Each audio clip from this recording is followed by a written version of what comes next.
Hasan Hasan kim Hasan? Güzel güzel kim güzel? Hasan Hasan kim Hasan? Ya bakma sana bakana, etrafımda derya gibi yakana. Başlarını kayta kayta atkana, yüreğimde iştahı yakana. Gecelerden güzellerini izleme, ayağımı sarılıp buraya düzleme. Girip sen Müslüman, baktıklıydı özgüne bir gözüne.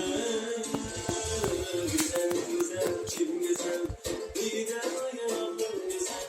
Hasan Hasan kim Hasan, yok diyelim. Güzel güzel kim güzel, bir de ayağım güzel.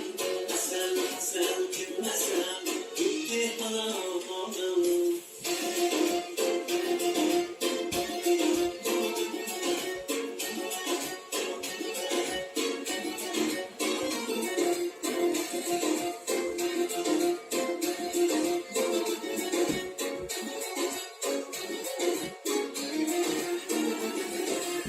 İmar olsan etrafında pervane, şifatına kulaş kulağına. Bizi içirin, sizi içirin gırdane, özleyanın bir bahar yolgırdane. Hürmetlerin, azizliğin yarına, unutmaların bir eski varına.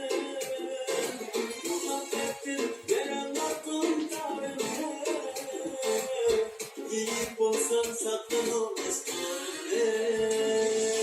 Güzel güzel kim güzel, bir de ayağın güzel.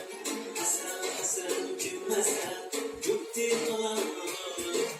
Güzel güzel kim güzel, bir de ayağın güzel. Hasan Hasan kim Hasan.